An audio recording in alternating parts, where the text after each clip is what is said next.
Hello po. Hello po sa inyong lahat. Isang magandang umaga po sa inyong lahat. Ngayon po ay City ng Disyembre 2025 anyo at ang oras po ngayon dito sa Los Angeles, California ay 7:55 ng umaga. Oras po ngayon ng araw po ngayon ng linggo. At nais ko po mag-vlog mga kababayan, mga minamahal, patungkol po dito sa salitang Father at saka sa salitang God o salitang Ama o ang salitang Diyos. Yan po marami po kasi ang nalilito. Opo. Ang title ko po ngayon, kaibahan ng salitang Father sa salitang God o salitang God sa salitang Father. Magkaiba po yan. Opo. Magkaiba. At ito po ay walang medyo hinto muna ako sa political issue. Ay ito muna ang tatalakayin ko. Opo. Pero actually, ang tinatalakay ko dito ay yung mga palatuntunan ng Diyos. Opo. O yung mga requirement ng Diyos o mga tagubilin ng Diyos. Ayan po o mga batas ng Diyos.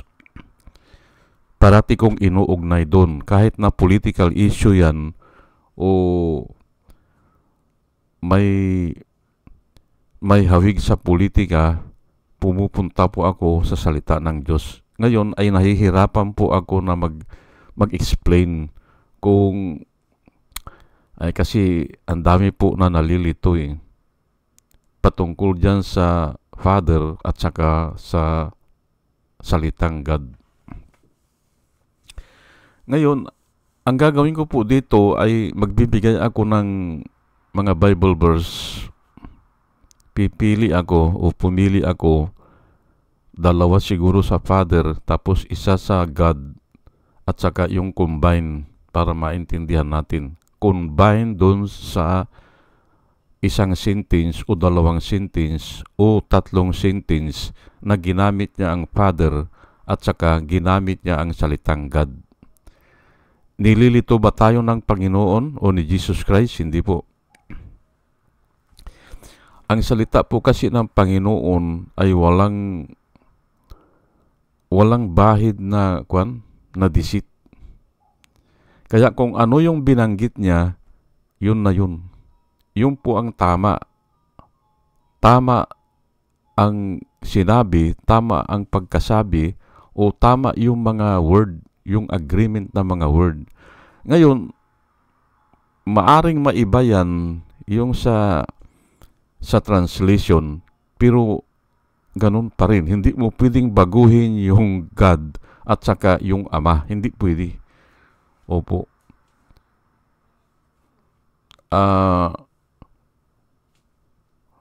Yun nga, maaring maiba yung salita, pero ganun pa rin. Yung Diyos ay Diyos pa rin yun. Yung Ama, Ama pa rin yun. Ngayon ay ibibigay ko muna ano yung ilalaban ko o ano yung findings ko, at hindi ko naman kayo pinipilit, pero malalim po ang pag-aaral ko dito nung naandun pa ako sa Saudi Arabia. Isa ito sa pinag-aralan ko kasi ang mga kalabang ko po doon, mga Muslim. Bakit daw dalawa ang Diyos? Yan kaya inaral ko maigi, ano ba yan? O paano ba yan? Pag sinabi po kasi na Diyos, ito po ang nilalabang ko dito at hindi ko naman pinipilit. Hindi ko pinipilit sa iba. Pag sinabi po kasi na Diyos, ibig sabihin yan, yung isang Diyos na andun na ang Ama, na andun na ang Anak, at na andun na yung, kung maniwala pa kayo, na andun na yung Espiritu Santo ng Diyos. Pag sinabing Diyos, na andun na yung Ama, na andun na yung Anak, na andun na yung Espiritu Santo. Yan po ano. Pero pag sinabing Ama, yung Diyos na isinulat doon sa Old Testament na kung saan ang lumalang God created the heavens and the earth, yung Diyos, pag sinabi ang Ama, yung Diyos, divided by 3 po yan. Divided by 3 o nagkahiwa-hiwalay sila. Mayroong Ama, mayroong Anak. Yun po ano, o wag na muna nating isama ang Holy Spirit. Pag may Ama, may Anak. Pag may Anak, may Ama. Parang tao lang yan eh. Halimbawa ako, ay paano akong isilang kung wala akong Ama? Yan po ano, dinivide yung Diyos sa Ama at saka sa Anak. Yan po ang ibig sabihin yan. Ulitin ko lang ano, pag Diyos, pag binanggit nating Diyos, tatlo na ang naandun. Kung pwede nating sabihin na Diyos Ama, Diyos Anak, at saka Diyos Espiritu Santo. Pero pwede rin sabihin natin na Ama, Anak, at saka Espiritu Santo. Pwede rin. Yun yung Diyos na kung i-describe doon sa Biblia noong una, ang description ay God created the heavens and the earth. Pero pagdating ngayon dito sa mga New Testament, na-introduce na yung Ama at saka yung Anak.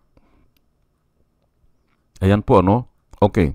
Ibibigay ko na po yung Bible verse ano. Matthew 26 verse 42. Noong ito po ay dadakpin na si Jesus Christ, dadakpin na po siya ng mga pulutong na mga Roman soldier at saka yung mga representative ng mga Parisiyo. Again, a second time, he went away sa Garden of Gethsemane po ito nangyari ano, gabi po ito ano. Again, a second time, he went away and prayed, saying, O my Father, sabi niya, O my Father, if this cup cannot pass away from me unless I drink it, your will be done. Makikita po natin dito, Father, ina-address niya, Father. O my Father, sabi niya, if this cup cannot pass away from me unless I drink it, your will be done. Makikita natin dito na may will yung Father at saka may will dito ito si Jesus Christ na anak. Ano? Anak siyan, anak. Anak na may pagka-Diyos yan. Kasi nga, ang tawag niya ay Father. Ngayon, siya bilang anak ay siya. May pagka-Diyos siya. Ganun po, ano? Pag tinawag niya kasi ang Father, ay kung i-introduce niya ang kanyang sarili, ay siya ang anak. Pero may pagka-Diyos yan. Kasi nga, dinivide nga yung Diyos sa 2 o 3. Oh. Malinaw po, ano? Hindi po kwan ito. Hindi po nililito niya ang tao. Hindi. Totoo yan. May will siya at saka in-address niya na Father. Pero mas marami pala, nakita ko sa Biblia, mas marami doon sa 4 na gospel, mas marami siyang binanggit na may Father o Father kaysa yung may God. Kakaunti lang yung my God. Okay. Luke 23 verse 46. Nung siya ay malalagutan na ng hininga. Nakapako na sa ito sa krus. Ito po ang sinabi niya, no? And when Jesus had cried out with a loud voice, he said, Father, into your hands I commit my spirit. Dito, nakikita natin ang Father at saka siya. Ay, sabi niya, commit my spirit. Dito ay, anak siya. Anak ng Diyos. Opo, na may pagka Diyos. Kasi Padre, in-address niya ng Padre. Kaya, anak siya na may pagka-Diyos. Having said this, he breathed his last. Ayun na, nalagutan na siya ng hininga. Ano pang sinabi niya? And when Jesus had cried out with a loud voice, he said, Father, into your hands I commit my spirit. Sabi niya. Oh, hindi ba? Saan niya kinumit? Sa Father. Hindi sa Diyos. Kasi kinukonsider niya ang sarili niya na siya ay anak ng Diyos. Okay? Para hindi po tayo malito.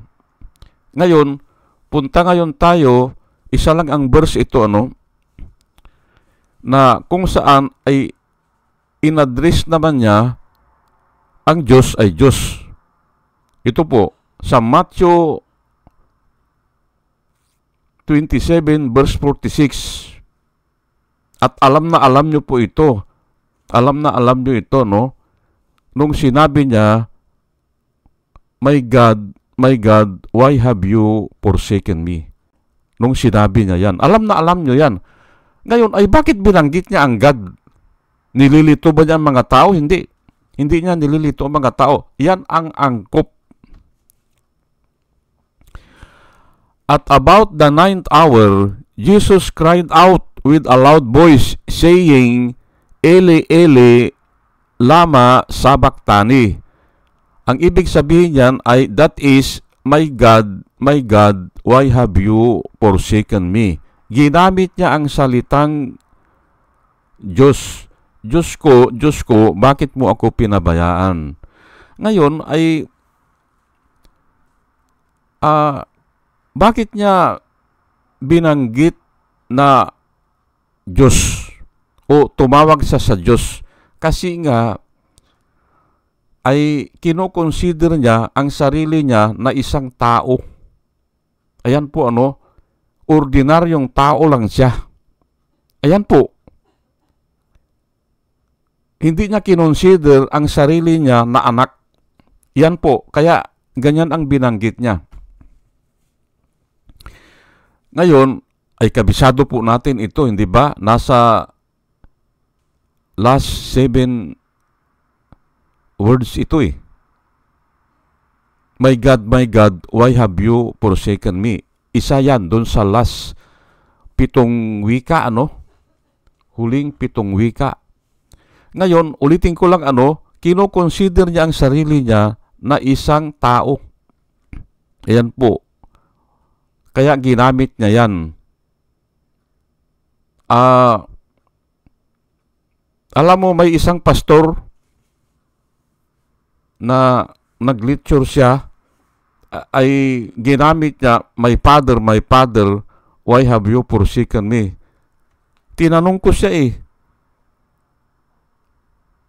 kasi kaibigan ko itong pastor, bakit ka ko pinapalitan mo ang salita? Sinabi ko sa kanya, huwag mong palitan ang salita. Ay, my God ka ko yan why have you forsaken me? Bakit ka ko papalitan mo ng my father, why have you forsaken me? Pero straightforward niya akong sinagutan wala siyang hindi siya nag-alangan. Alam mo kanya, Simon, ito ang ginagamit nila na verse na hindi raw totoong Diyos si Kristo. Ayan. Kaya pinalitan niya my father. Ako, wag mong palitan yan. Hindi nila naintindihan kako yan. Sabi ko dun sa pastor. na kaibigan ko, huwag mong palitan ang mga salita para lang makontento sila. Hindi nilang nila kako naintindihan. My God yan. Why have you forsaken me? Pinaliwanag ko sa kanya kasi nung mga panahon na yan, naramdaman niya na pinabayaan talaga siya. At yun ang sinabi niya. At hindi niya kinonsider ang kanyang sarili na anak ng Diyos. Kung hindi isang taong makasalanan. Yan po He was forsaken so that we will be forgiven. Nasa kanta po yan. He was forsaken so that we will be forgiven. Ayan po. Ngayon, ay kung my father, why have you forsaken me? Lalabas kasi na sinungaling si Jesus Christ Kasi nung gabi, bago siya dakpin, nung gabi po, nung sa Last Supper, sinabihan niya ang mga apostolis niya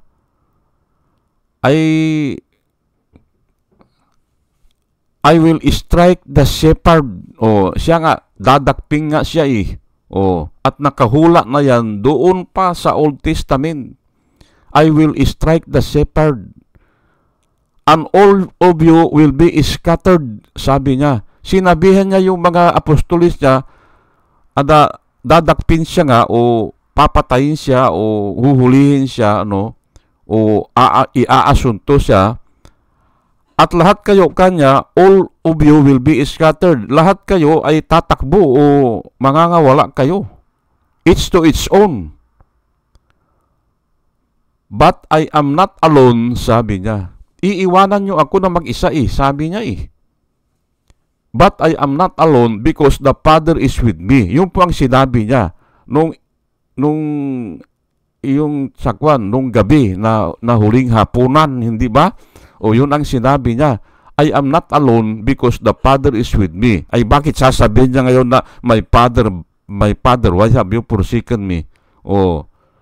Hindi niya, nagsisinungaling siya, hindi ba? Ang sabi niya, but I am not alone because the Father is with me. Yun ang alam niya. Pero pinorsake siya Kasi nga nakita sa kanya ang lahat ng kasalanan ng tao. Naandun sa kanya, nadikit sa kanya, kaya hinayaan siya. He was counted as a transgressor. Ang dami pong hula dyan, kung 300 na hula patungkol dyan, noon sa crucifixion lang, naandun na yan sa Old Testament. Isa nga yan, he was counted as a transgressor. Kaya nga pinabayaan siya. Kaya sabi niya, my God, why have you forsaken me? Bilang isang tao ay pwede siyang patayin, hindi ba? Bilang isang tao ay na makasalanan, natagpuan siya sa anyo ng isang tao, sa anyo ng isang makasalanan o sa alipin ang tawag alipin ng kasalanan, hindi ba? Okay. Ngayon, ito naman ngayon ang sa isang discussion niya, ginamit niya ang salitang God at saka ginamit niya ang salitang Father. Remember nag-example ako na ginamit niya ang salitang Father. Ngayon ito naman, yung nakaraan, my God, why have you forsaken me? Ginamit niya ang salitang God. Ngayon ito naman, pagsasamahin natin, ginamit niya ang God at saka yung Father. Sa iisang discussion dinidiscuss niya kasi ito magkalapit na verse. John 14 verse 1 and 2, let not your heart be troubled, sabi niya.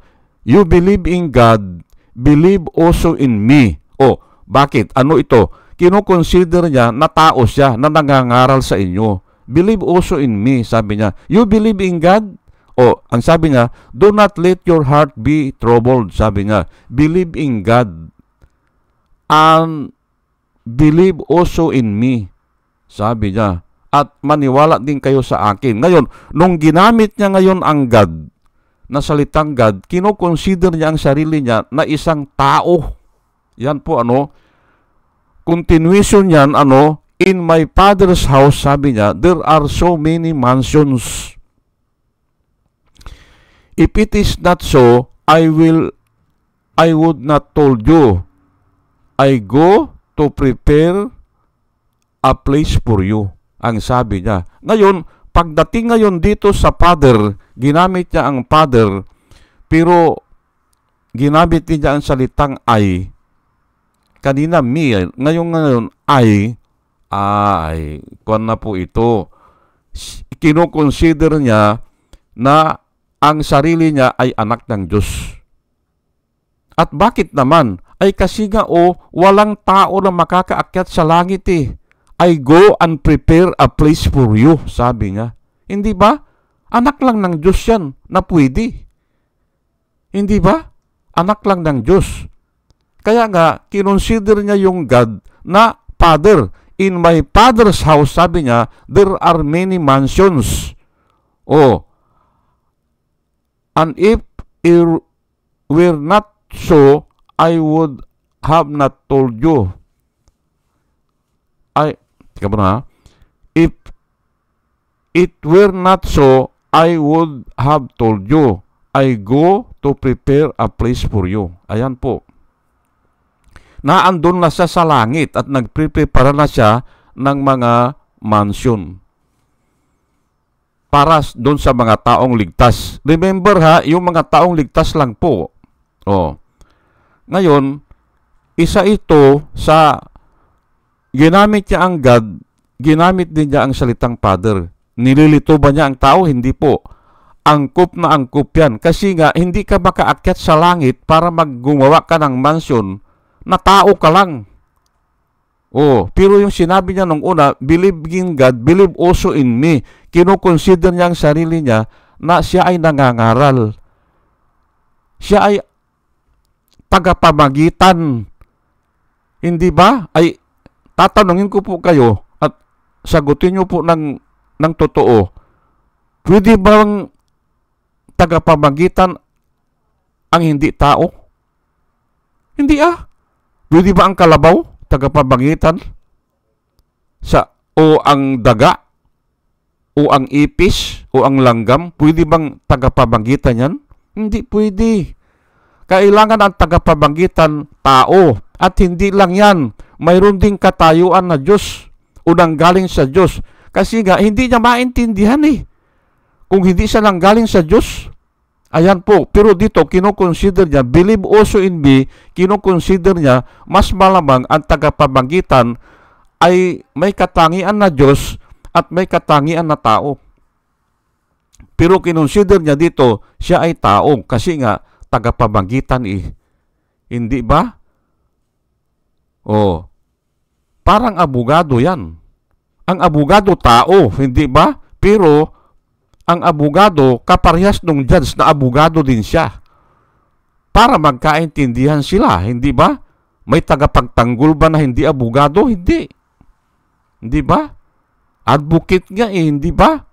Ganon din po si Jesus Christ. Kailangan may katangian siyang Diyos, may katangian din siyang tao. Alangan naman na langgam ang kwan sa'yo, mag-advocate sa'yo. Hindi pwede Ayan po. At dito sa pangala, and I will prepare a place for you. Ano yon? Yung mansion nga. Mansion in heaven. Pwede bang gawin ng tao yan? Hindi. Kaya kinonsider niya ang sarili niya na isang anak ng Diyos. No one has seen the Father. The only begotten Son of God.